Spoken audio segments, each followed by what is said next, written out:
This is Robert French at French's Farms. It is June the 23rd. The last video we did on this moringa, which was overwintered and then came back, was on May the 22nd. So this is June the 23rd. So this is 1 month later.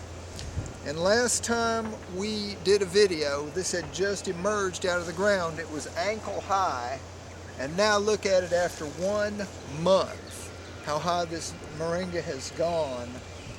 Now, just to compare and show you, how this compares, which is sprung up out of the ground. Here is one that I planted this year. I started this in a pot in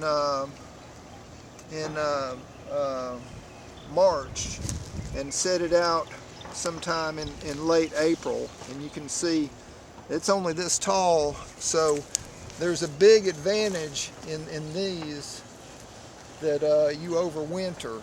And so if you don't know, it got down to 6 degrees Fahrenheit here 2 nights in a row. We had a very cold winter, but they did just fine, and I covered them up with wood chips.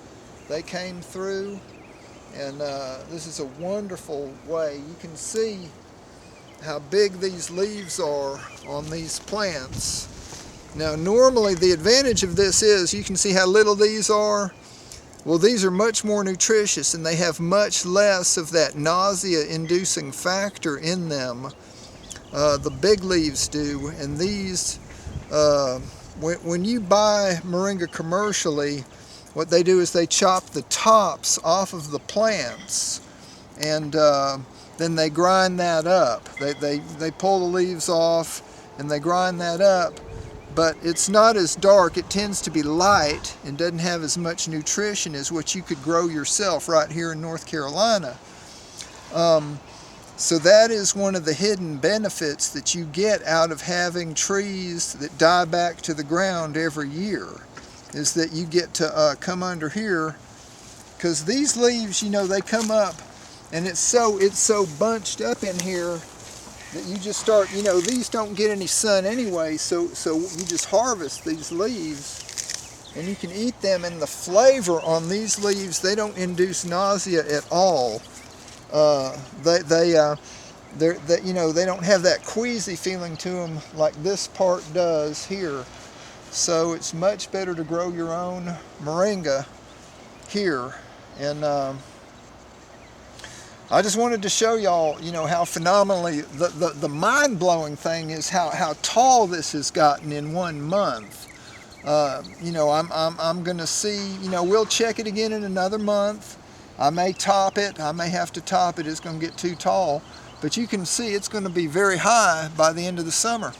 Now let's walk over here and look at the moringa that I planted, that I started from seed last year, and the moringa that I, in our last episode, we showed you this. You can go back and look at the North Carolina Moringa Part 8, and that will show you what this looked like 1 month ago.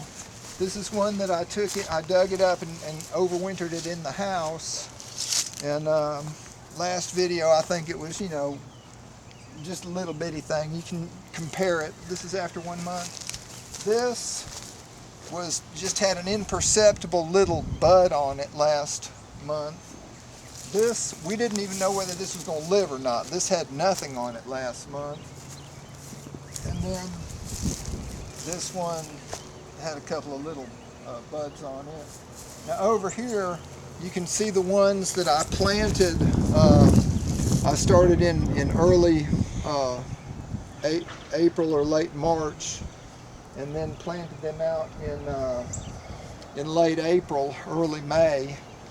And you can see, that they're not much bigger. But this is going to be, of course, I'll overwinter these this winter, and then they'll be performing like those over there. So this is a permaculture bed, and this is really wonderful stuff. So again, until next time, this is Robert French. Moringa, it's great. This is really good stuff, and you can grow it here in North Carolina. It grows fast, and So go for it. That's it.